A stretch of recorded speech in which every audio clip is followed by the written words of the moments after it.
தீபம் விளக்கேற்றும் எண்ணெய், ஒரு தெய்வீக அனுபவம். மேஷம் ஜோலி முடிய போகுது. மேஷராசிக்கு இந்த 138 நாட்கள்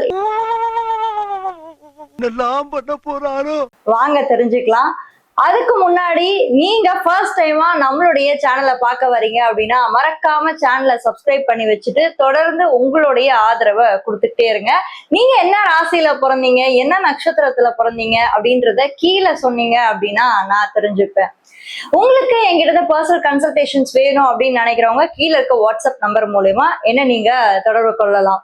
ஏன்னா நிறைய பேருக்கு இந்த சனி பயிற்சி அப்படின்னா என்னன்னே தெரியறது இல்லை. இன்னும் குறிப்பா சொல்லணும் அப்படின்னா சனி வக்ர பயிற்சி அப்படின்னா என்னன்றத தெரிஞ்சுக்கிறதுக்கு தான் இந்த வீடியோல நம்ம ரொம்ப விளக்கமா பார்க்க போறோம்.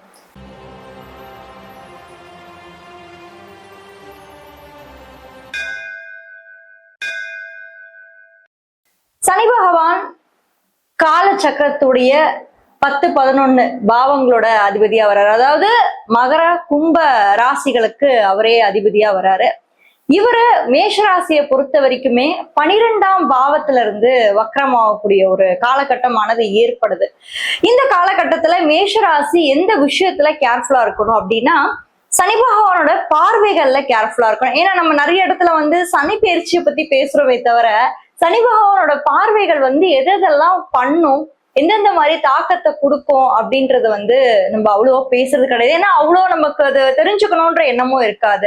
பட் இந்த வீடியோல நம்ம அதை பத்தி தான் ரொம்ப டீட்டெயில்டா பேச போறோம். ஏன்னா உங்களுடைய ராசியில இருந்து சனி பகவான் ராசிக்கு 2ஆம் இடத்தை பார்வையிடுறாரு. அதாவது ராசிக்கு 2ஆம் இடம் என்பது மிக மிக முக்கியமான ஒரு பாவகம். சோ அந்த வீட்டை அவரு பார்வையிடுறாரு.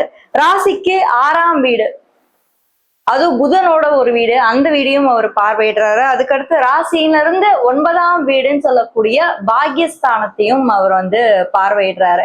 சோ சனி பகவான் உங்களுடைய 2ஆம் வீட்டை பார்வையிடுறதுனால என்னென்ன மாதிரி சேஞ்சஸும் கொண்டு வர்றதுக்கு வாய்ப்பு இருக்கு. முதல் விஷயம், மேஷராசியோடைய மிகப்பெரிய பிரச்சனையே என்ன அப்படின்னு பாத்தீங்கன்னா அவங்களுக்கு இப்ப ஏற்பட்டிருக்கக்கூடிய இந்த விரய சனியில ஏற்பட்டிருக்கக்கூடிய கஷ்டங்கள். அதுவும் எதிர் ரீதியா, அதுவும் பாருங்க, குடும்ப ரீதியா, பொருளாதார ரீதியா. ஏன்னா சனியோட பார்வை 3ஆவது பார்வை அங்கதான் போய் விழுது. சோ எவ்வளவுதான் பணம் காசு சேர்த்து வைக்கணும்னு நினைச்சாலுமே எதுவுமே பண்ண முடியல. கடந்த 2 வருஷமா பாத்தீங்கன்னா சம்பாதிக்கிற காசு எல்லாமே விரயமா தான் போயிட்டு இருக்கு. அது எதனால அப்படின்னு நம்ம பார்த்தோம்னா 12ஆம் வீட்டுல இருக்கக்கூடிய இந்த சனி பகவான் ராசிக்கு 2ஆம் வீடுன்னு சொல்லக்கூடிய தனஸ்தானத்தை பார்வையிடுறாரு, குடும்பஸ்தானத்தை பார்வையிடுறாரு. அது மாதிரி வீடு சம்பந்தமான விஷயங்களையுமே அவர் குறிக்கக்கூடிய இந்த காலகட்டத்துல அவரு பொருளாதாரத்துல பெரிய ஒரு சிக்கலையுமே ஏற்படுத்துறாரு. 12ஆம் இடத்துல இருந்து சிக்கலையுமே ஏற்படுத்துறாரு. நிறைய மேஷராசிக்காரங்க உள்ளூர்ல இருக்கிறதுக்கான வாய்ப்புகள் கூட ஏற்பட மாட்டேங்குது. தொலைதூரம் போகக்கூடிய வாய்ப்புகள். ஏன்னா 12ஆம் வீட்டுல இருக்கக்கூடிய அவரு 6ஆம் வீட்டை தொடர்பு கொள்றாரு இல்லையா. சோ 6ஆம் வீடு அப்படின்றது என்னது, ஏதாவது ஒரு பிரச்சனை வரும், ஏதாவது ஒரு சட்ட சிக்கல் வரும், கடங்காரன் வீட்டு வாசல் முன்னாடி போய் நிப்பான், ஏதாவது ஒரு வில்லங்கம் வரும். அதனால என்ன ஆகும் அப்படின்னா போய் தலைமறைவா வாழக்கூடிய வாய்ப்புகள் ஏற்படுது. இல்ல அவங்க கிட்ட இருந்து தப்பிக்கணும், சரி இனிமே இங்க இருந்தா வேலைக்காவது, நம்ம திரும்ப திரும்ப பிரச்சனையை தான் ஃபேஸ் பண்ணுவோம், சரி கொஞ்ச காலம் வேற எங்கேயாவது போயிருக்கலாம் அப்படின்ற ஒரு மைண்ட் செட் எல்லாம் ஏற்படுத்துறது. இது எல்லாமே நிறைய நீங்க ஃபேஸ் பண்ணிருக்கீங்க. ஏன்னா சனி பகவான் பார்த்த பார்வைகள் எல்லாமே அந்த மாதிரி. அடுத்து 9ஆம் வீட்டையும் அவர் பார்வையிடுறாரு, தன்னுடைய 10ஆம் பார்வை. சோ 10ஆம் பார்வை என்னது, கர்மாவுடைய பார்வை இல்லையா. சோ சனி பகவான் 9ஆம் வீட்டையும் பாக்குறாரு. சோ தந்தைக்கும் இந்த இடத்துல பிரச்சனை வருது. அப்பாவும் நிறைய ப்ராப்ளம்ஸ ஃபேஸ் பண்ணிட்டு இருக்காங்க, ஹெல்த் ரீதியா ஃபேஸ் பண்ணிட்டு இருக்காங்க. பூர்வீக சொத்துக்கள் அவங்களுக்கு பிரச்சனையில போகுது. இது எல்லாமே ஓவராலா இந்த மேஷராசிக்கு இருக்கக்கூடிய ஒரு பிரச்சனைகள். இதுல மிக முக்கியமா நம்ம பார்க்க வேண்டிய ஒரு விஷயம் என்னன்னா, இந்த வீடு கொடுத்தாரு இல்லையா, சனி பகவானுக்கு வீடு கொடுத்தாரு இல்லையா குரு பகவான், அவருடைய நிலைமையை வச்சுதான் நம்ம எல்லாமே சொல்லுவோம். இந்த வக்ர கால பயிற்சியில இந்த 138 நாட்களுமே குரு பகவானுடைய அமைப்புலதான் சனி இயங்க போறாரு. இன்னும் தெளிவா சொல்லணும்னா சனி பகவான் தானா இயங்க முடியாது. குரு பகவான் வீட்டுல இருக்கக்கூடிய இந்த சனி பகவான், குரு பகவான் இப்ப உச்சத்துல இருக்காரு. சோ அவருக்கு கொடுக்கக்கூடிய பலாபலன்களை எடுத்துதான் உங்களுக்கு அவர் செய்ய முடியும். சோ கடகத்துல இருக்கக்கூடிய இந்த குரு பகவான் மேஷராசிக்கு நன்மைகளை செய்வாரா?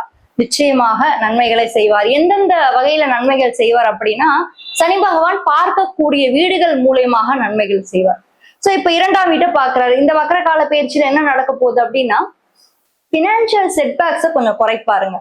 முதல் விஷயம். ஏன்னா இப்ப குரு இருக்கிற வீடு எங்க இருந்து, மிதுனத்துல இருந்து கடகத்துக்கு அவர் வந்து பயிற்சியா இருக்காரு இல்லைங்களா, இந்த டைம் பீரியட்ல, இந்த ஜூன் மாசத்துல இருந்து. அதே மாதிரி இந்த ஜூலை 27ல இருந்து டிசம்பர் 11 வரைக்கும் வக்ர பயிற்சி ஸ்டார்ட் ஆகுது. சோ இந்த காலகட்டத்துல மேஷராசிக்கு முதல் விஷயம் கடன் பிரச்சனைகளை கொஞ்சம் குறைக்கிறது, பினான்சியலா இருக்கக்கூடிய செட்பேக்ஸை கொஞ்சம் குறைக்கிறது, ஏதாவது ஒரு புது முயற்சிகளை மேற்கொள்ளக்கூடியது. ஏன்னா மேஷம் எப்பயுமே காலச்சக்கரத்துடைய முதல் ராசியா இருக்கிறதுனால எப்பயுமே லைஃப்ல வந்து ஒரு ஒரு முன்னேற்ற பாதைக்கு போகணும், ஒரு இனிஷியேட் எடுக்கணும், ஒரு பிகினிங்கை தொடங்கணும், வாழ்க்கையில ஒரு விஷயத்த ஸ்டார்ட் பண்ணி அப்படியே முன்னாடி கொண்டு போகணும். எப்பயுமே அந்த முன்னோக்கு சிந்தனைகள் அவங்களுக்கு ரொம்பவே அதிகம். அதனாலதான் லைஃப்ல ரொம்ப ஃபாஸ்ட் ஃபார்வர்டா அவங்க போவாங்க. எதுலையுமே வந்து அந்த வேக குறைபாடு அவங்க கிட்ட நீங்க பார்க்கவே முடியாது. இவங்களோட எனர்ஜிக்கு மத்தவங்க ஈடு கொடுக்காத மாதிரி அவங்க வந்து இருப்பாங்க. அந்த அளவுக்கு ஒரு ஃபாஸ்ட். ஏன்னா அந்த இடத்துல அஸ்வினின்ற ஒரு வேகமான ஒரு நட்சத்திரம் வந்து இருக்கு, அதையும் நம்ம கவனிக்கணும். பட் இந்த டைம் பீரியட்ல ஸோ ஃபினான்ஷியலா இருக்கக்கூடிய செட்பேக்ஸ் வந்து இந்த வக்கர காலங்கள்ல உங்களுக்கு சரியாகும் அப்படின்ற ஒரு மைண்ட் செட்ல நீங்க இருங்க. ஏன்னா குரு உங்களுக்கு இப்போ உச்சத்துல இருக்காரு. ஸோ குரு உச்சத்துல இருக்கக்கூடிய இந்த காலகட்டத்துல ஃபர்ஸ்ட் விஷயம், குடும்ப ரீதியா இருக்கக்கூடிய ப்ராப்ளம்ஸா இருந்தாலும் சரி, பினான்சியலா உங்களுக்கு இருக்கக்கூடிய ப்ராப்ளம்ஸா இருந்தாலும் சரி, இல்ல நீங்க வீடு இப்ப கன்ஸ்ட்ரக்ட் பண்ணிட்டு இருக்கீங்க, அதுல எந்த ஒரு சேஞ்சஸுமே இப்ப வரமாட்டேங்குது, நான் புதுசா ஏதாவது சேஞ்சஸை கொண்டு வரணும்னா இந்த காலகட்டம் அந்த புது சேஞ்சஸை கொண்டு வரதுக்கான வாய்ப்புகள் ஏற்படும். மெயினா வீடு சம்பந்தமான விஷயங்கள், ஃபேமிலி சம்பந்தமான விஷயங்கள் எல்லாமே ஒரு நல்ல ஒரு சேஞ்சஸ் கொண்டு வரதுக்கு வாய்ப்பு இருக்கு. அடுத்து மிக முக்கியமா நம்ம பார்க்க வேண்டிய விஷயம் என்னன்னா, ஃபேமிலி லைஃபையும் தாண்டி மேரேஜ் லைஃப்ல. ஏன்னா 12ஆம் வீட்டுல இருக்கக்கூடிய இந்த சனி பகவான் 6ஆம் வீட்டை தொடர்பு கொண்டுட்டு இருக்கார். நிறைய மேஷராசி இருக்கவங்க டைவர்ஸ் ஃபேஸ் பண்ணிட்டு இருப்பீங்க, இல்ல செப்பரேஷனை வந்து ஒரு ஒரு பெரிய மன வருத்தத்தோட ஃபேஸ் பண்ணிருப்பீங்க, ஒரு டிப்ரெஷனுக்குள்ளேயே போயிருக்கிறதுக்கு வாய்ப்புகள் எல்லாமே அதிகம். ஏன்னா 6 அப்படின்றது நம்மளுக்கு என்ன பாவகமா வருது, எதிரிகள், நோய், கடன், சட்ட சிக்கல், பிரச்சனைகள். சோ 12ஆம் வீட்டுல இருந்து அவர் பார்த்து நம்மளுக்கு இந்த மாதிரி தாக்கங்கள், இந்த மாதிரி பிரச்சனைகள் கூட கொடுக்கறதுக்கான வாய்ப்புகள் கூட இருக்கு. இல்ல ஆல்ரெடி நீங்க ஃபேஸ் பண்ணிக்கிட்டுமே இருக்கலாம். இந்த ஒரு காலகட்டம் இருக்கு இல்லைங்களா, இந்த 138 நாட்கள் இதுக்கான சொல்யூஷன் உங்களுக்கு கிடைக்கும். இல்லைங்க நான் வெயிட் பண்ணிட்டு இருக்கேன், எங்களுக்கான டைவர்ஸ் எப்போ வரும், செப்பரேஷன் எப்போ வரும், இல்ல என்ன ஆல்ரெடி லீகல் இஷ்யூஸ் போயிட்டு இருக்கு, அதெல்லாம் ஒரு முடிவுக்கு வருமா, அதெல்லாம் முடிச்சு நாங்க ஒரு இடத்துக்கு வந்து நிப்போமா, பெண்டிங்ல இருக்க கேசஸ் எல்லாமே முடிவுக்கு வருமா அப்படின்னா எஸ் டெஃபினட்டா. மியூச்சுவல் உங்களுக்கு ஓகேவா? சம்மதம் மேடம். எதெல்லாம் நீங்க பெண்டிங்ல வச்சீங்களோ இப்ப சனி பகவான் வந்து வக்ர காலங்களை பின்னோக்கி நகர்ந்து சரி ஓகே இதெல்லாம் நீ பெண்டிங்கா போட்டிருக்க, போய் இதெல்லாம் முடிச்சுட்டு வா அப்படின்ற மாதிரி உங்களுக்கு சொல்லுவாரு.